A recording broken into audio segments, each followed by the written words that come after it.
بهداية من فضل ربي جمال قلبي يحضر إحساسي ودربي وملامحي حين ناديت. نور الهداية زار صدري هو مبتدأ. السلام عليكم ورحمة الله وبركاته. وعليكم السلام ورحمة الله وبركاته. الحمد لله رب العالمين، والصلاة والسلام على أشرف الأنبياء والمرسلين سيدنا ومولانا محمد وعلى آله وأصحابه المجاهدين الطاهرين. Amma ba'du. Saudara-saudara kaum muslimin seiman dan sekeyakinan yang berbahagia, pada suatu hari seketika sedang berkumpul dengan para sahabat, Rasulullah pernah memberikan peringatan. Beliau bersabda, yushiku an tada'a alaikumul umamu kama tada'al akalatu ala qas'atiha. Pada suatu saat nanti akan datang di tengah-tengah kamu, wahai umat Islam, di mana orang-orang lain di sekeliling kamu akan bersatu mengerubungi kamu seperti bersatunya orang-orang mengerubungi makanan di atas meja hidangan. Akan datang satu saat nanti di mana kondisimu dikepung sedemikian rupa, yang barat mau menerkam, yang timur mau menghantam, yang selatan mau menginjak-injak, yang utara pun akan menjelajah. Kondisimu seperti makanan di atas meja hidangan. Sebagian sahabat merasa heran dan terkejut, lalu mereka bertanya, amin qillati nahnu yawma izin ya Rasulullah. Apakah jumlah kami pada waktu itu sedikit ya Rasul? Kami sampai dikepung sedemikian rupa? Beliau menjawab, bal antum yawma izin katsir. Sama sekali tidak. Kamu tidak sedikit pada saat itu. Bahkan jumlahmu sangat banyak. Kamu adalah mayoritas. Walakinnakum ghusa'un ka ghusa'is sail. Tetapi keadaanmu saat itu persis seperti buih di lautan. Banyak tetapi centang perenang. Banyak tetapi tidak punya daya dan kekuatan. Banyak tapi dipermainkan gelombang lautan, dihempaskan ke tepian pantai tanpa punya makna dan arti. Kondisimu pada saat itu kuantitas yang tanpa kualitas, sehingga orang lain enak saja mengepung kamu. Akidahmu didangkalkan, dibanjiri dengan peradaban dan kebudayaan yang menjauhkan dari agama. Dari segi maksiat dan munkarat seluruhnya mengepung sampai kita melepaskan nilai-nilai Islam kita ini. Dan celakanya, sambung beliau, waliyanzi'anna fi qulubi aduwikumul mahabata minkum. Akan dicabut kehebatanmu di mata musuh-musuhmu, sehingga pada saat seperti itu orang lain memandangmu umat Islam enteng saja, remeh saja, tidak ada apa-apanya. Sudahlah, pokoknya umat Islam sikat saja. Umat Islam enteng, umat Islam kecil, umat Islam tidak ada apa-apanya. Alangkah ironinya, alangkah menyedihkannya, memilukan dan sekaligus memalukan. Umat yang mayoritas ini dipermainkan oleh yang minoritas. Umat yang jumlahnya terbesar, terbanyak, bahkan konon menurut catatan sampai 90%, tapi dipermainkan oleh mereka kelompok-kelompok kecil ini. Waliyakzifanna fi qulubikumul wahn. Pada saat itu di hatimu dicampakkanlah penyakit wahan. Sahabat kemudian bertanya, wa mal wahnu ya Rasulullah? Apakah penyakit wahan itu ya Rasul? Beliau menjawab, hubbud dunya wa karahiyatul maut. Penyakit wahan itu tidak lain hubbud dunya wa karahiyatul maut. Terlalu cinta kepada dunia dan terlalu takut kepada mati. Materialistis dan takut resiko. Dua penyakit inilah yang menyebabkan walaupun umat ini mayoritas, tapi dipermainkan oleh yang minoritas. Walaupun dia golongan terbesar, tapi nasibnya seperti makanan di atas meja makan. Dari segala macam penjuru mau menghantam dia. Saudara-saudara kaum muslimin yang berbahagia, ini merupakan analisa sosial bahwa pada satu saat nanti akan terjadi di tengah-tengah umat di mana kita dihantam dan diserbu dari segala macam penjuru. Akidah didangkalkan, peradaban dan kebudayaan dirusak, makanan dan minuman diracuni, pakaian ditelanjangi dan lain sebagainya, sampai kita melepaskan nilai Islam yang kita cintai ini. Kondisi sosial ini satu saat akan datang kepada kita.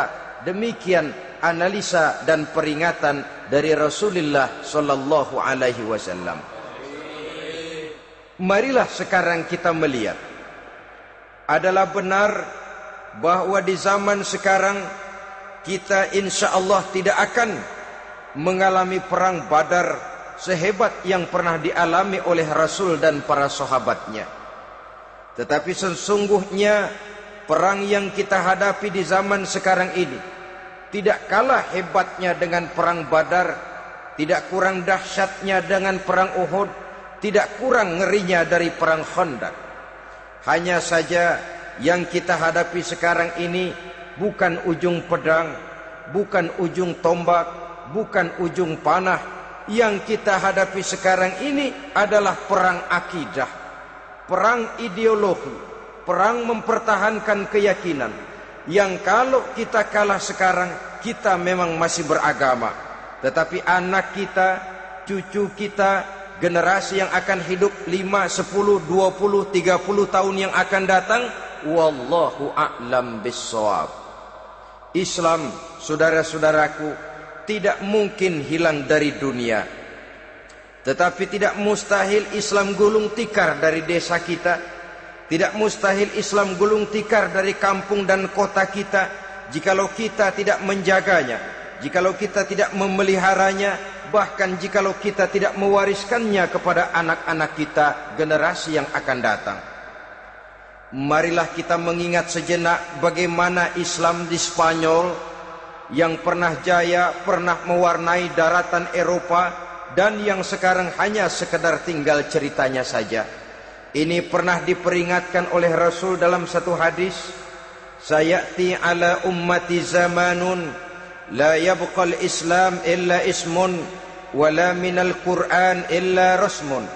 Akan datang satu masa di tengah umatku di mana pada masa itu Islam ada tapi hanya tinggal sekedar namanya saja, dan Quran pun ada tapi cuma sekedar tinggal tulisannya saja. Apabila kita tidak mewariskan ini kepada generasi yang akan datang, maka serbuan-serbuan dari berbagai macam penjuru dari hari ke hari semakin kita rasakan kehebatannya. Tidak mustahil sejarah Spanyol akan terjadi di desa kita, akan terjadi di kampung kita, akan terjadi di kota kita. Orang Spanyol, kalau mereka cerita kepada anaknya, mereka akan cerita, nak, di sini dulu ada masjid. Kapan Pak? Dulu bener dah. Banyak orang Islam kalau hari Jumat pada sembahyang. Kapan itu Pak? Dulu sekali. Sekarang cuma sekedar tinggal ceritanya saja. Bukankah sesuatu yang sangat tidak mustahil apabila kita tidak menjaga dan mewariskan Islam ini kepada generasi yang akan datang? maka serbuan-serbuan akan membawakan hasil yang diinginkan oleh para penyerbu itu tadi. Kita sudah menjadi umat yang mayoritas, tetapi umat yang mayoritas ini menurut Rasul dikepung sedemikian rupa, akidahnya didangkalkan, peradaban dan kebudayaannya ditekan sedemikian rupa, kehidupan sosialnya dibuat individualis, kemudian dari segi pergaulan, pakaian, makanan, minuman dan sebagainya diracuni, sampai dia tidak lagi berpegang teguh kepada agamanya. Dan dikala itu hilang kehebatan umat ini di mata musuh-musuhnya. Orang lain memandang kita ringan saja, enteng saja, satu umat yang sudah kehilangan wibawa. Padahal konon kabarnya kita mayoritas, tapi enak saja dikutak-kutik orang lain. Dan dikala itu di hati kita merajalela penyakit uahan. Penyakit uahan itu apa? Pertama, hubbud dunia, terlalu cinta kepada dunia. Terlalu cinta kepada dunia yang menyebabkan kita lupa akan tanggung jawab dan kewajiban, lupa meneruskan dan mewariskan Islam kepada generasi yang akan datang. Kita berlomba hanya untuk mengejar dunia dan seluruh isinya. Baik dia bernama material, baik dia bernama seksual, baik dia bernama pangkat, jabatan dan kedudukan, berlomba-lomba kita di dalamnya. Sampai tercampaklah penyakit hubbud dunia di dalam hati ini. Berurat dan berakar dunia itu, sulit dan berat kita berpisah daripadanya. Akibatnya kemauan untuk berbuat demi dan atas nama agama sangat sulit terwujud di dalam kehidupan ini. Yang kedua, karahiyatul maut, terlalu takut kepada mati. Baik mati ajal, mati dalam artian yang sebenarnya, baik mati usahanya, baik mati karirnya, baik mati pangkat dan jabatannya. Sehingga dengan demikian akibatnya jatuhlah kita menjadi umat yang kehilangan wibawa di mata orang lain. Saudara-saudara kaum muslimin rahimakumullah, saya katakan tadi, perang yang kita hadapi di zaman sekarang adalah perang akidah. Perang menghadapi peradaban dan kebudayaan yang menghancurkan moral daripada anak-anak kita. Perang menghadapi banjirnya maksiat dan munkarat. Yang di tengah-tengah itu, di samping berkewajiban menjaga diri dan keluarga, kita pun juga berkewajiban menjaga anak-anak kita, generasi yang akan datang, mengarahkan dan mendidik mereka sesuai dengan yang dikehendaki oleh Allah Subhanahu wa ta'ala. Oleh sebab itu, pada pertemuan kali ini yang akan saya bicarakan ialah bagaimana idealnya seorang muslim lebih dahulu memberikan pendidikan kepada anak-anaknya. Di tengah satu situasi dan kondisi di mana serbuan datang silih berganti melanda dan menghantam umat Islam, kemana anak-anak kita ini harus kita arahkan? Karena kita orang tua mempunyai tanggung jawab. Anak adalah amanah, menyia-nyiakan amanah adalah dosa, dan dosa itu merupakan satu dosa yang besar. Bahkan orang tua bisa saja masuk neraka kalau tidak bertanggung jawab tentang anak-anaknya. Satu riwayat menjelaskan, ada orang soleh, ngajinya cukup, sholatnya cukup, puasanya cukup, zakatnya cukup, di mana ada majelis taklim hadir, baca Quran hobi, fitnah orang tidak pernah. Di akhirat setelah disidang dia ternyata lebih banyak kebaikannya daripada kejahatannya, maka dia pun diperintahkan dan dipersilahkan masuk ke dalam surga. Giliran anaknya disidang, biang okem nih anak. Ditanya, siapa Tuhanmu? Tidak tahu. Siapa nabimu? Tenyaho. Apa kitabmu? Ora gelem. Kamu pernah sholat? Tidak. Zakat? Tidak. Puasa? Tidak. Judi? Hobi. Zina? Tiap malam. Mabuk? Berat. Wah, brengsek kamu. Kebaikan tidak ada barang sedikit pun, sementara kesalahan dan dosa berlipat ganda. Kamu neraka. Anak ini protes. Benar, saya tidak kenal siapa Tuhan saya. Saya tidak tahu siapa Nabi saya. Saya tidak tahu kitab suci dan kiblat saya. Saya tidak sholat, tidak zakat, tidak puasa. Tiap malam saya judi, saya zina, saya mabuk. Tapi saya kerjakan semua itu karena saya tidak tahu dan orang tua saya tidak pernah memberitahu saya. Dia enak-enakan hadir di majelis taklim, saya nyekek botol, didiemin saja. Dia enak-enakan baca Quran, saya zina, didiamkan saja. Saya bukan tidak mau, orang tua saya sama sekali tidak pernah mendidik saya. Dia mau benar sendiri. Maka kalau sekarang saya harus masuk ke dalam neraka, saya menuntut agar orang tua saya ikut sama-sama bergabung dengan saya ke dalam neraka. Gara-gara dia tuh saya jadi begini. Orang tuamu yang mana? Tuh, yang barusan mau ke surga. Ini orang tua yang sudah mau berangkat ke surga dipanggil. Sebentar dulu mas. Ini benar anak kamu? Iya pak. Waktu di dunia kamu tidak pernah ajarin dia ngaji? Sampai dia tidak kenal Tuhannya, tidak kenal nabinya, tidak kenal kiblat dan kitab sucinya? Iya pak. Dia tidak sholat, kamu diamkan saja. Dia tidak puasa, tidak zakat, kamu bersikap masa bodoh. Bahkan dia judi, dia zina, dia mabuk, kamu pun berdiam diri saja. Iya pak. Tahukah kamu bahwa anak ini adalah amanah? Menyia-nyiakan amanah artinya khianat, dan khianat adalah dosa yang sangat besar. Kamu tidak bertanggung jawab, maka kamu, anakmu gabung ke dalam neraka. Saudara-saudara kaum muslimin rahimakumullah, itu sebabnya Allah pesan benar-benar, ya ayyuhalladzina amanu qu anfusakum wa ahlikum nara. Hai orang-orang yang beriman, jaga dirimu dan keluargamu, istri, anak, orang-orang yang menjadi tanggung jawab dan kewajiban kita, jaga dan pelihara mereka dari api neraka.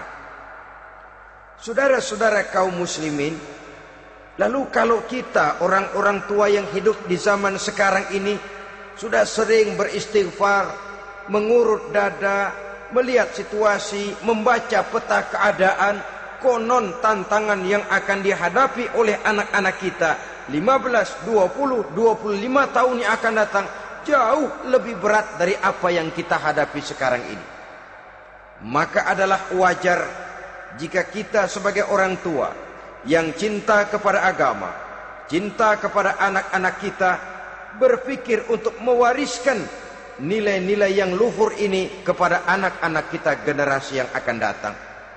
Bagaimana pada mulanya kita harus mendidik mereka? Mari kita telusuri apa yang dicontohkan oleh Al-Quranul Karim. Orang-orang tua bijaksana yang diceritakan dalam Al-Quran, kalau sudah berpikir tentang anak-anaknya generasi yang akan datang, pendidikan pertama yang diberikan kepada anaknya ternyata adalah persoalan akidah. Nabi Ibrahim, pertanyaan yang paling merisaukan beliau buat anak cucunya ialah, ma ta'buduna min ba'di. Saudara bisa lihat surah Al-Baqarah ayat 133. Anak-anakku, kalau pada satu saat nanti aku, ayahmu ini sudah tidak ada lagi, meninggalkan kamu semua, meninggalkan kehidupan dunia ini, ma ta'buduna min ba'di, apa yang akan kamu sembah nak kalau ayah sudah tidak ada lagi? Jikalau ayahmu sekarang masih rajin ke masjid, melakukan rukuk dan sujud, i'tikaf dan membaca Quran, kalau satu saat ayahmu meninggalkan dunia ini, masihkah engkau mau ke dalam masjid? Masihkah engkau rukuk dan sujud? Masihkah engkau i'tikaf? ma ta'buduna min ba'di, apa yang akan kamu sembah kalau aku ayahmu tidak ada lagi, nak? Ditanamkan bukan hanya keyakinan bertauhid, sekaligus juga menyembah kepada Allah yang kita yakinkan dengan tauhid itu tadi. Bukankah berbeda dengan kita kebanyakan orang tua sekarang? Kita tidak pernah berpikir ma ta'buduna min ba'di, kalau bapak tidak ada kamu nyembah apa, nak? Kita orang tua sekarang pagi-pagi malah berpikir ma ta'kuluna min ba'di, kalau bapak enggak ada kamu nanti makan apa, nak? Bukan nyembah apa yang kita pertanyakan, bukan nyembah apa yang kita khawatirkan, makan apa, nak? Maka yang dicari lalu sekolah-sekolah yang bonafit, yang tidak peduli apakah itu merusak imannya, mematikan akidahnya, menghancurkan keyakinannya. Yang penting ada jaminan hari depan bisa dapat lapangan kerja.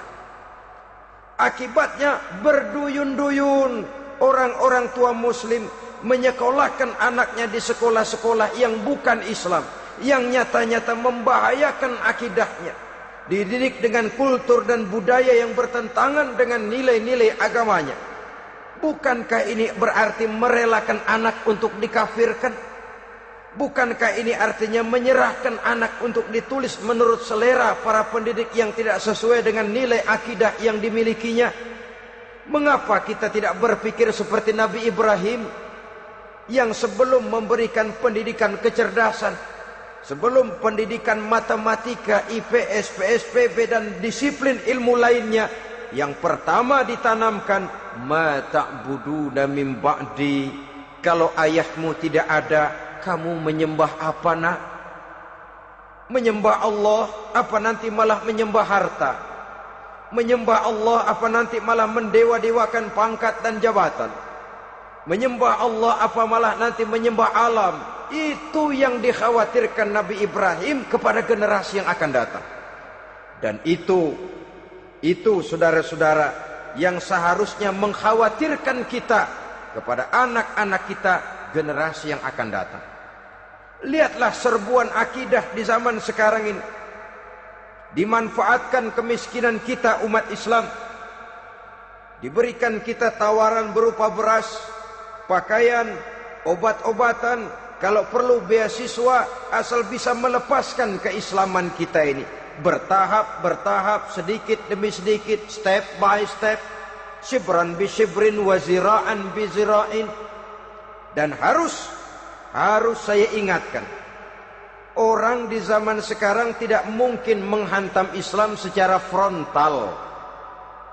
Tidak mungkin menghantam Islam terang-terangan, apalagi mengerahkan satuan militer. Tidak.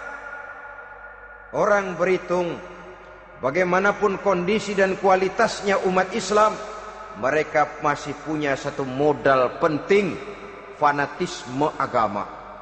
Kalau ini disulut, api jihad segera berkobar, dan hanya maut yang bisa menghentikan orang yang dibakar dengan semangat jihad. Orang tahu itu. Betapa Uni Soviet kedodoran menghadapi mujahidin Afghanistan yang disulut oleh semangat jihad yang berkobar dengan persenjataan yang primitif ketimbang persenjataan Uni Soviet. Entah mereka pantang surut mundur ke belakang. Jadi jangan mimpi bahwa orang mau menghantam Islam ini dengan melarang pengajian, meruntuhkan masjid, menyegel pondok pesantren. Tidak. Melarang orang sholat. Tidak. Kalau perlu masjid diperbanyak, musola diperbesar. Tapi bikin itu masjid seperti museum. Besar, megah, mercusuar, tapi bikin seperti museum. Tempat orang kagum, tempat orang memuji, tapi sunyi dari nilai-nilai ibadah. Saudara-saudara kaum muslimin, untuk sampai kepada penghantaman akidah, jalan yang paling mudah dirintis sekarang ini secara bertahap dan sistematis, memisahkan umat Islam dari Islamnya. Biarkan mereka bernama muslim, biarkan di atas kartu penduduknya tertulis agama Islam. Tapi tanamkan budaya-budaya yang menyebabkan cara bergaul mereka, cara berumah tangga mereka, cara bertetangga mereka, sampai kepada cara mereka berpakaian, cara mereka bergaul, cara mereka makan dan minum, cara mereka mendidik dan menyekolahkan anak, sama sekali tidak lagi mencerminkan nilai-nilai yang Islami. Itu sudah satu usaha yang paling praktis, memisahkan umat Islam dengan Islamnya. Kalau sadarlah kita ke arah ini usaha orang di zaman sekarang, maka yang harus pertama kita tanamkan kepada anak-anak kita, didik mereka dengan jiwa tauhid yang mengkristal di dalam batinnya, meresap sampai ke tulang sumsumnya, yang tidak akan sampai pun nyawa berpisah dari badannya, akidah itu tidak akan berpisah dari hatinya. Bahkan dia sanggup dengan tegar berkata, lebih baik saya melarat karena mempertahankan iman daripada hidup mewah dengan menjual akidah. Satu khitah, satu garis kehidupan yang perlu kita wariskan kepada anak-anak kita, generasi yang akan datang. Dahulu ada satu tradisi, saudara-saudara. Kalau anak gadis kita dilamar orang, orang lalu bertanya, anakmu mau ngelamar gadis saya, apa sudah khatam Quran berapa kali? Apa sudah bisa baca kitab macam-macam dan lain sebagainya? Sehingga lahirlah satu kebanggaan. Apapun motifnya, tapi pertanyaan semacam ini zaman sekarang sudah langka. Paling-paling yang ditanya kalau anaknya dilamar orang, anakmu kerja di mana? Gajinya sebulan berapa? Kendaraannya bebek apa soang? Apa-apa? Itu yang kita pertanyakan, berkisar di seputar materi, kerja, job, status sosial, dan lain sebagainya. Perkara bisa baca Quran atau tidak, nomor 18. Perkara sembahyangnya rajin apa tidak, nomor 36. Saudara hadirin, akibatnya terjadi pergeseran nilai. Maka mendidik anak menurut tuntunan Quran adalah seperti yang diberikan contoh oleh Luqmanul Hakim, yang diceritakan dalam surah Luqman mulai ayat 11 dan selanjutnya. Apa pendidikan pertama yang harus kita berikan kepada anak? Pertama, ya bunayya la tusyrik billah. Wahai anakku, jangan sekali-kali engkau menyekutukan Allah. Nak, jaga tauhid, pelihara iman, mantapkan akidah. Ini dasar yang pertama. Belum lagi anak mengenal berbagai macam disiplin ilmu, yang pertama ditanamkan tauhid. Ini yang mendasari kehidupan. Ini yang akan menjadi mewarnai dan menjadi warna dari kepribadian seseorang. Sentuhan jiwa tauhid di dalam diri si anak. Belum lagi sempat dia kenal yang lain. Yang pertama yang kita tanamkan, kita wariskan, kita berikan, la tusyrik billah. Jangan sekali-kali menyekutukan Allah. Nah, kalau ini sudah tertanam, ini sudah merupakan satu fondasi yang kuat. Selebihnya nanti tinggal melihat bakat si anak, kemana dia harus dididik.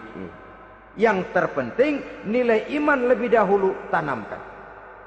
Dan untuk menghancurkan nilai keimanan, saudara-saudara, saya katakan, ingatkan kepada hadis di awal tadi, dikepung kita dari berbagai macam penjuru agar bila bisa melepaskan nilai-nilai iman dan keyakinan. Proses pendangkalan akidah, ditanamkan keraguan kepada agama, ditanamkan rasa malu beragama, sholat malu, baca Quran malu, berangkat ke masjid malu, pakai jilbab malu. Ditanamkan rasa malu beragama, sehingga bertahap sedikit demi sedikit kita mulai berpisah dengan kehidupan beragama. Ditanamkan hal yang sedemikian rupa dari berbagai macam penjuru. Dihantam akidah, akidah kuat, dihantam dari segi peradaban dan kebudayaan. Diperbanyaklah peradaban dan kebudayaan yang bukan mendekatkan kita dengan agama, malah mendekatkan kita dengan neraka. Menjauhkan kita dari agama, menjauhkan kita dari nilai-nilai luhur yang diwariskan oleh orang-orang tua kita terdahulu. Adalah kewajiban kita yang pertama, mendidik anak, menanamkan roh, jiwa, dan semangat tauhid di dalam diri mereka. Saudara-saudara kaum muslimin rahimakumullah. Kenapa kita lebih dahulukan menanamkan jiwa, roh, dan semangat tauhid ini kepada anak-anak kita? Pertama, kita tidak hanya ingin sekedar mempunyai anak yang pintar, tetapi lebih daripada itu kita pun ingin mempunyai anak yang benar. Segala macam disiplin ilmu, segala macam bentuk penalaran ilmiah dan pengisian intelektualitas manusia mungkin di satu sisi akan membuat dia pintar, tapi di sisi lain belum tentu akan membuat dia benar. Nabi pernah memberikan peringatan, man izdada ilman walam yazdad huda lam yazdad minallahi illa bu'da. Orang yang hanya bertambah ilmu pengetahuannya tapi tidak bertambah hidayah dari Allah, tidak makin mantap keimanannya, maka seluruh nilai-nilai ilmunya hanya akan menjauhkan dia dari Allah Subhanahu wa taala. Dan adalah lebih merupakan azab daripada nikmat kalau kita diberikan ilmu pengetahuan yang hanya akan menyebabkan kita semakin jauh dari Allah Subhanahu wa taala.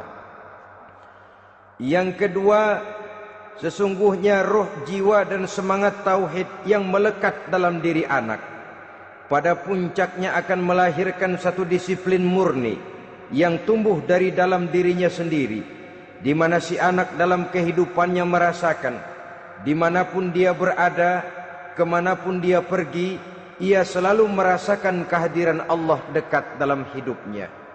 Ia sadar sesadar-sadarnya bahwa tidak ada satu perbuatan yang bagaimanapun kecilnya yang bisa disembunyikan dari kekuasaan Allah Subhanahu wa taala. Yang ketiga, dengan penanaman roh, jiwa, dan semangat iman ini, maka diharapkan anak-anak nanti pada pertumbuhannya sanggup mengendalikan hawa nafsunya. Dengan kata lain, bahwa penanaman jiwa tauhid, penanaman roh dan semangat keimanan ini merupakan kondisi dasar yang harus dilakukan sebelum yang lain-lainnya. Kemudian pendidikan kedua yang diberikan oleh Al-Quran melalui contoh dan model dengan Luqmanul Hakim ini, setelah menanamkan tauhid, ditanamkanlah kepada si anak ini rasa hormat kepada orang tuanya. Wa wassaynal insana biwalidayhi, dan kami wasiatkan kepada manusia untuk berbakti kepada ibu bapaknya. Hamalathu ummuhu wahnan ala wahnin, karena ibunya telah mengandungnya dengan kepayahan di atas kepayahan. Maksudnya dengan kepayahan dan kelelahan yang berlipat ganda. Sehingga ketika Rasul ditanyakan orang, "Ya Rasul, siapa yang paling harus saya taati di dunia ini?" Beliau menjawab, "Ibumu." Kemudian, "Siapa lagi ya Rasul?" "Ibumu." Setelah itu, "Siapa lagi ya Rasul?" "Ibumu." Dan kemudian, "Siapa ya Rasul?" "Bapakmu." Ibu, ibu, ibu, bapak. Bahkan al-jannatu tahta aqdamil ummahat, surga berada di bawah telapak kaki ibu. Bagaimana menanamkan rasa hormat kepada orang tua di hati anak? Tentu yang pertama, bagaimana orang tua bisa memberikan keteladanan. Marilah kita sebagai orang-orang tua ini menyadari bahwa sebelum anak kenal sekolah dasar, sebelum anak kenal TK, ibtidaiyah, sanawiyah, sampai kepada perguruan tingginya, yang pertama dia kenal adalah lingkungan rumah tangganya, gurunya adalah ibu bapaknya. Di sini berlakulah apa yang dinamakan keteladanan. Keteladanan jauh lebih berhasil daripada sekedar teori-teori yang muluk. Keteladanan jauh lebih berhasil daripada berbagai macam indoktrinasi dan penataran. Kurangnya keteladanan akan menyebabkan anak mencari pola. Apabila kita orang tua ini tidak bisa memberikan keteladanan yang baik kepada anak-anak kita, maka pada suatu saat anak-anak akan menganggap enteng dan kehilangan wibawa kita sebagai orang tua di mata mereka. Dikala itu akan sangat sulit kita membentuk kepribadian mereka. Bukankah di zaman sekarang ini kita banyak mengalami krisis wibawa, krisis figur? Ada yang karena rapotnya merah melulu, gurunya dikeroyokin. Pak guru pulang sekolah dicegat. Bahkan nyaris ada orang tua pernah dibunuh oleh anaknya sendiri. Dan lain sebagainya, kasus-kasus yang sebenarnya tidak perlu terjadi, karena memang bukan saja bertentangan dengan nilai budaya kita sebagai bangsa, tapi juga bertentangan dengan ajaran agama kita sendiri. Krisis wibawa, krisis figur, yang juga akibatnya harus kita sadari banyak faktor yang membentuk kepribadian anak. Pergaulannya, yang dibacanya, yang ditontonnya, yang disaksikannya di dalam kehidupan. Benar kita menyekolahkan mereka, tapi berapa jam mereka di sekolah? 6 jam, 7 jam paling lama. Sedangkan mereka hidup satu hari satu malam 24 jam. Kalau cuma 7 jam di sekolah, ini berarti lebih banyak dia di luar sekolah. Dan di luar sekolah itu artinya ya rumah tangganya, ya temannya, ya lingkungan di mana dia tinggal, yang seluruhnya sangat besar pengaruhnya dalam ikut membentuk kepribadian anak-anak kita. Saya katakan tadi, di samping kita menghadapi perang akidah, kita pun berhadapan di dalam perang menghadapi peradaban dan kebudayaan yang bukan saja menjauhkan kita dari agama, tetapi sanggup menghancurkan moral daripada anak-anak kita. Secara pribadi, saudara-saudara, saya iri, saya kagum misalnya dengan kemajuan yang diperoleh oleh negara tetangga kita, Jepang misalnya. Padahal tahun 45 ia pun hancur lebur oleh meledaknya atom di Hiroshima dan Nagasaki. Tapi bagai satu tenaga raksasa kemudian Jepang bangkit menjadi satu negara superpower di Asia. Bahkan gurunya saja Amerika sekarang ini kewalahan menghadapi perang dagang dengan Jepang ini. Dan yang menarik, Jepang bisa maju dan modern dengan tetap menjadi Jepang, tanpa harus kehilangan identitasnya sebagai satu bangsa, tanpa harus kehilangan kepribadiannya sebagai satu bangsa. Sebagai negara yang sedang berkembang, kita sering latah. Kita ingin meniru Barat, tapi bukan teknologinya, westernisasinya yang kita tiru. Bukan isinya, kulitnya yang kita ambil. Akibatnya apa? Modernnya belum, orangnya sudah Barat. Bergaulnya sudah cara Barat, berumah tangganya sudah cara Barat, berpakaiannya sudah cara Barat, mendidik anaknya sudah cara Barat. Di mana ketemu orang tua cukup hello daddy. Kulitnya kita ambil, sementara isinya kita campakkan. Ironi dan menyedihkan. Padahal kita sesungguhnya bisa maju dan modern, bisa mengejar segala ketinggalan dan keterbelakangan kita, dengan tetap menjaga nilai-nilai luhur budaya kita sebagai satu bangsa, mengambil isinya, dan kalau memang tidak perlu, lalu mencampakkan kulitnya.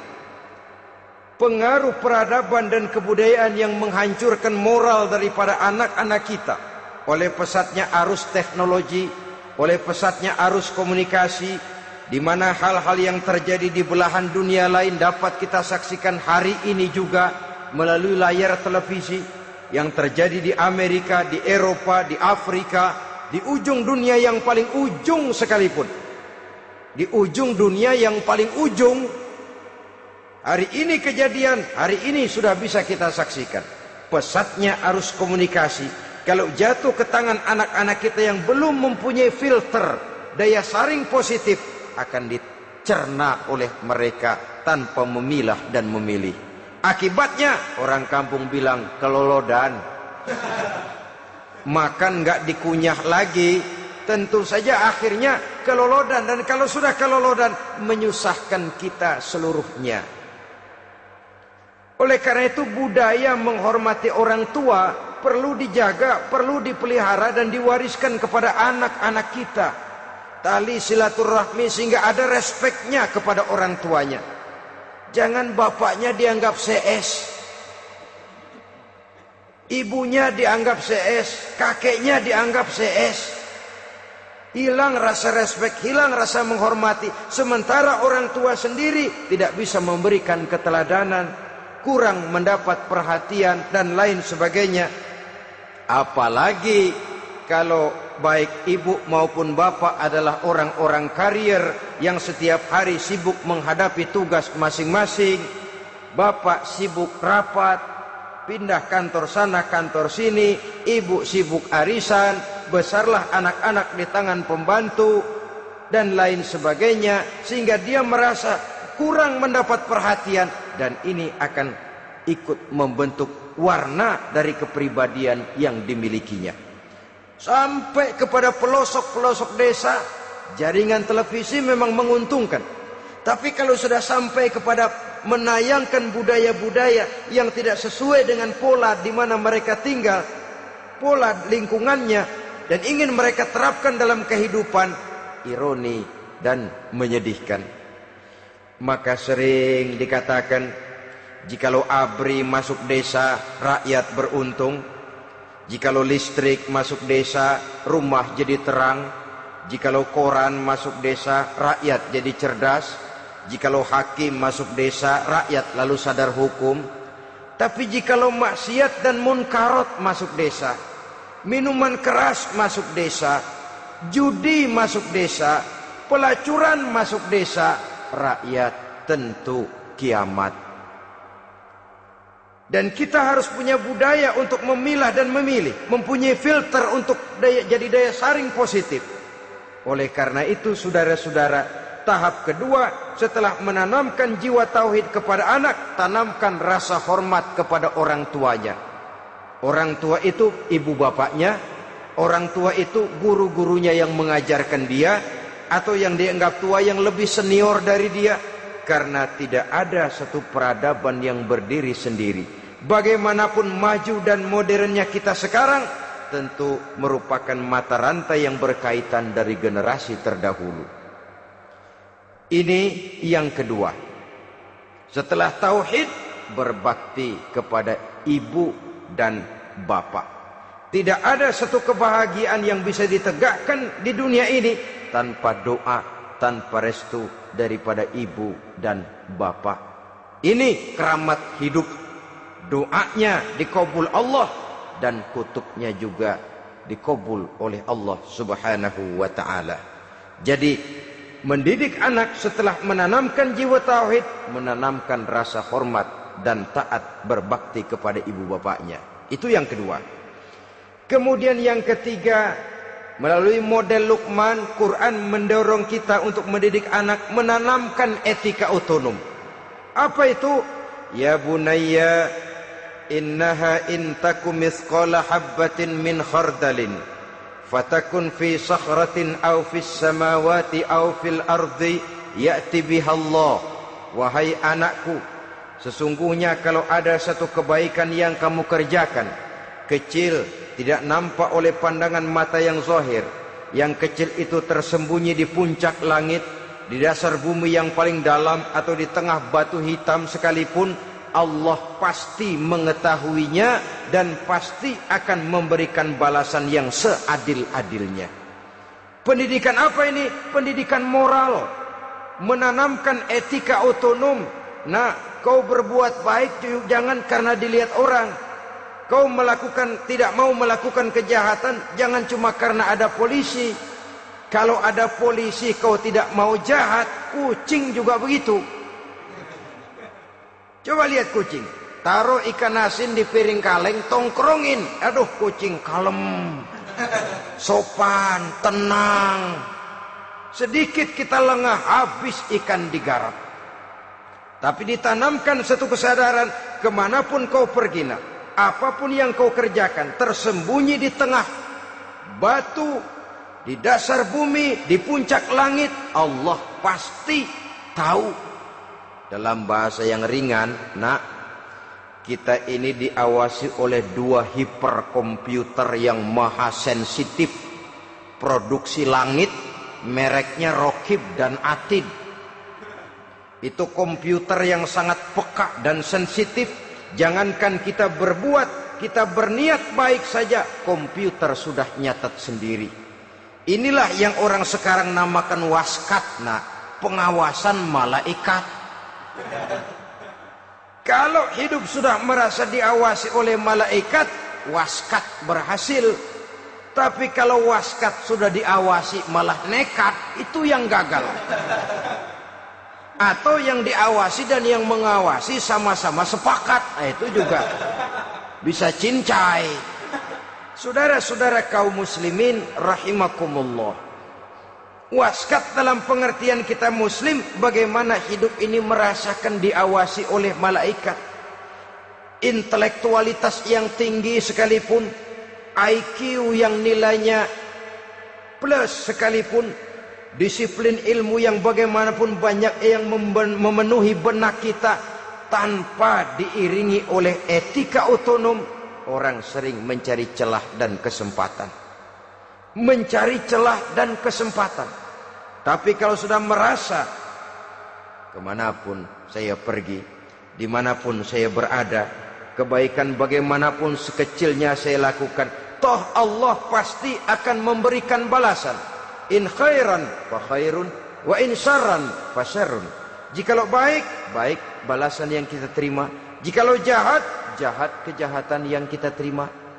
Kalau sudah ke arah ini kita berpikir, maka sesungguhnya kalau kita berbuat baik kepada orang lain, hakikatnya kita sudah berbuat baik kepada diri kita sendiri. Lalu tidak ada merasa rugi berbuat baik kepada orang. Karena manakala dia melakukan kebaikan kepada orang lain, artinya dia sudah berbuat baik untuk dirinya sendiri. Jadi setelah tauhid, kemudian berbakti kepada ibu bapak, yang ketiga baru pendidikan tentang akhlak, tentang moral.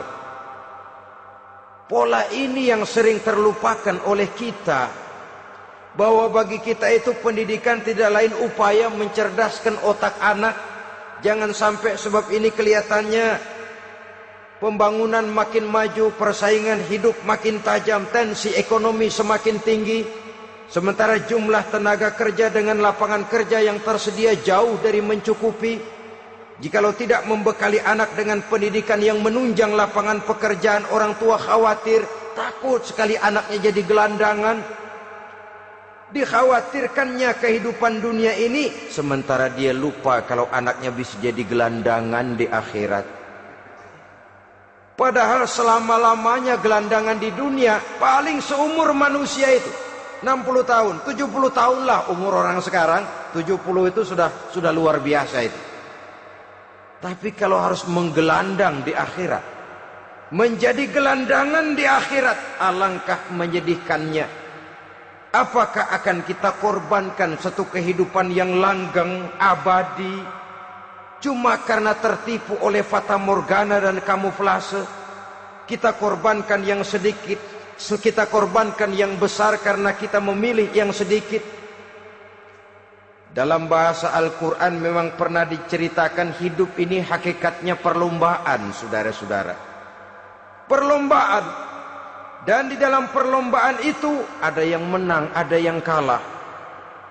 Al-Quran lalu memberikan peringatan, Alhaakumut takatsur, kamu telah lalai karena berlomba-lomba memperbanyak harta, mempertinggi pangkat dan kedudukan, hatta zurtumul maqabir, sampai kamu akan masuk ke liang kubur baru sadar. Apalagi kalau nafas sudah sampai di tenggorokan. Persis Fir'aun sudah tenggelam di lautan merah, mau mampus, baru dalam sekaratnya, amantu birabbi Musa wa Harun. Kalau begini caranya, saya juga percaya kepada Tuhan Musa dan Harun, percaya kepada Allah. Sudah mau mati, baru amantu birabbi Musa. Kami percaya kepada Tuhan Nabi Musa, kata Fir'aun. Malaikat maut kesal benar, dilelepin terus di laut. Mampus tuh sekalian. Hidup ini memang kita berlomba. Berlomba dengan waktu, berlomba dengan umur, berlomba dengan tenaga, berlomba dengan tetangga. Yang jangankan kita sampai mundur, berhenti saja sejenak, kita akan ditinggalkan oleh yang lain. Tiada kata mundur, bahkan tiada kata berhenti. Sekali kita melangkah, melangkahlah terus. Tapi berlombalah seperti yang dikehendaki Quran. Fastabiqul khairat. Berlomba-lombalah di dalam kebajikan. Jangan berlomba-lomba di dalam kemaksiatan, kemunkaran, kejahatan. Berlombalah dalam urusan kebaikan. Saudara-saudara kaum muslimin rahimakumullah. Tauhid, berbakti kepada ibu bapa, kemudian pendidikan tentang moral. Apabila pendidikan tentang moral sudah tertanam, barulah lihat bakat si anak. Kemana bakatnya? Anak saya kelihatannya dari kecil demennya main bedil-bedilan saja. Abri kali itu. Kirim ke Magelang, masukkan akabri. Tapi dengan syarat 3 itu tadi. Iman sudah tertanam, rasa bakti kepada ibu bapak sudah ada, dan punya nilai moral. Sehingga boleh jadi nanti dia menjadi jenderal yang beriman, yang berbakti kepada ibu bapaknya, dan punya moral yang tinggi. Kan lebih baik rakyat rendah tapi akhlaknya tinggi, daripada pejabat tinggi tapi moralnya rendah. Jauh lebih baik rakyat rendah punya moral tinggi ketimbang pejabat tinggi punya moral rendah. Nilai moral ini yang jadi ukuran dan barometer di masyarakat. Yang ini yang sering kita lupakan, bahwa kehancuran satu bangsa dimanapun di dunia ini selalu dimulai dengan kehancuran moral daripada bangsa itu sendiri. Sekarang membina nilai moral ini berat. Gadis kita, remaja, putri, diberikan pakaian jilbab, mungkin dia sendiri masih setengah-setengah, ditambah lagi oleh ledekan temennya. Jilbab lah kuno, bau sorga lah, bau masjid lah, bau menyan lah. Ditanamkan rasa malu untuk hidup dekat dengan agama. Kalau moral semacam ini sudah tertanam, sedikit demi sedikit kita mulai mengucapkan selamat tinggal kepada agama. Dan kemalangan apa yang lebih malang kalau kita sudah jauh dari agama ini? Bukankah Islam telah menyelamatkan manusia dari penyakit jahiliyah dan membawanya kepada satu kehidupan yang maju dan modern? Kalau kita tinggalkan Islam ini, bukankah artinya kita akan kembali kepada satu zaman jahiliyah? Hanya saja jahiliyah itu berada di abad modern. Versinya tentu lebih modern. Kalau zaman jahiliyah dulu mabuknya pakai arak, zaman sekarang sudah macam-macam orang bisa mabuk. Kalau zaman jahiliyah dulu anak perempuan dikubur hidup-hidup, zaman sekarang kadang-kadang belum sempat lahir ke dunia, malah sudah dibunuh lebih dahulu. Versinya saja yang berbeda. Kalau di zaman jahiliyah dahulu manusia menyembah batu yang bernama Latta, Uzza, Manat dan Hubal, di zaman jahiliyah modern sekarang ini orang sering menyembah kepala bagiannya, sering menyembah atasannya, sering menyembah komputer, sering menyembah teknologi modern yang lebih diyakininya daripada Allah sebagai keyakinan sentral di dalam hidupnya. Saudara-saudara kaum muslimin rahimakumullah.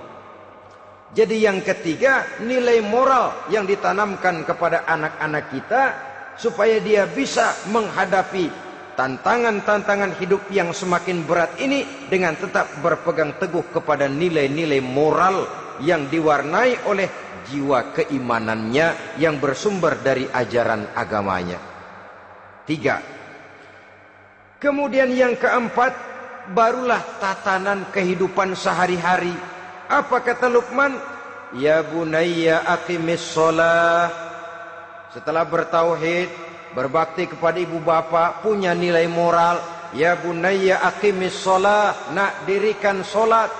Rumah tangga muslim, anak berumur 7 tahun sudah berani meninggalkan salat, kata Nabi, pukul. Bukan untuk menyakiti, untuk mendidik. Karena sayang kepada anak. Saudara-saudara, kita khawatir betul kepada anak.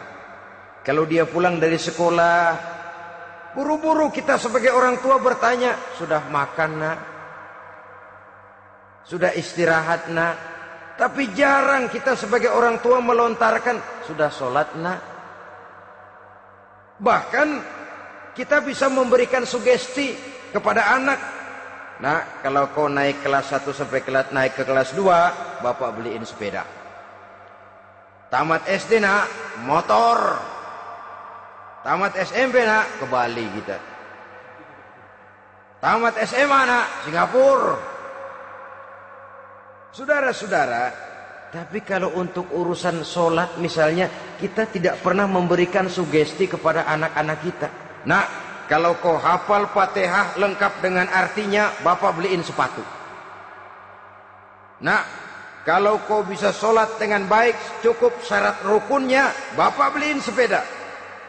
Ada rangsangan, ada sugesti yang membuat anak lebih tergerak untuk hidup dalam suasana keagamaan.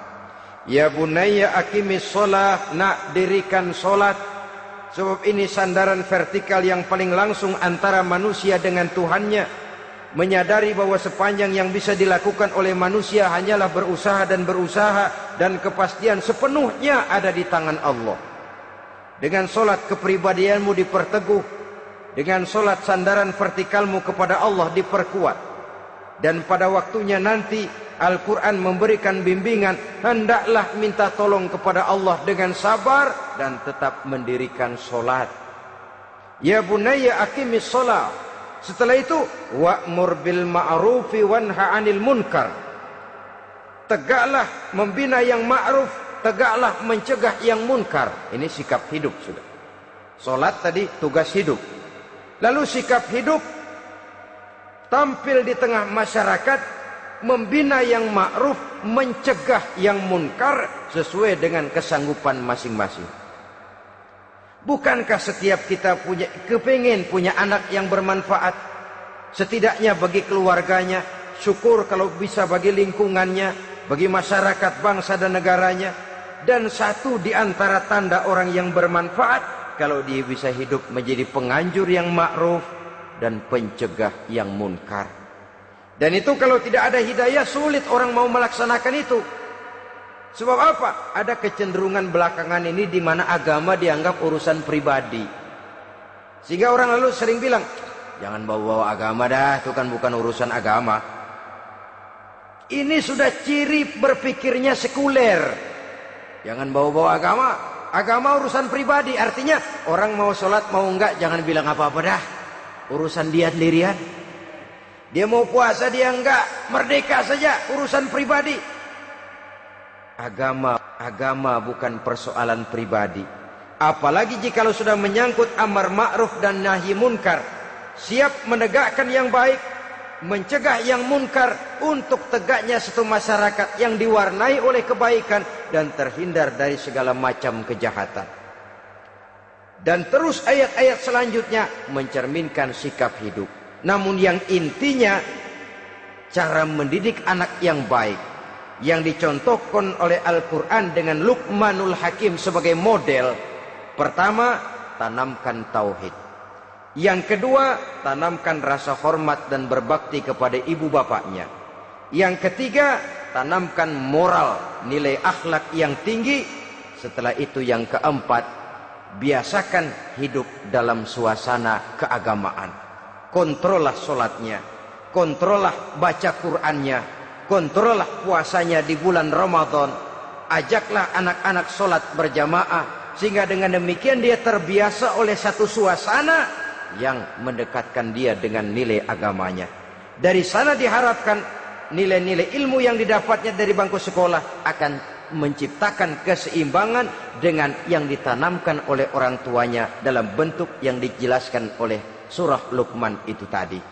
Sehingga apabila keseimbangan ini terwujud, akan menjalin keseimbangan dalam pola berpikir, dan keseimbangan dalam pola berpikir akan melahirkan keseimbangan dalam perbuatannya.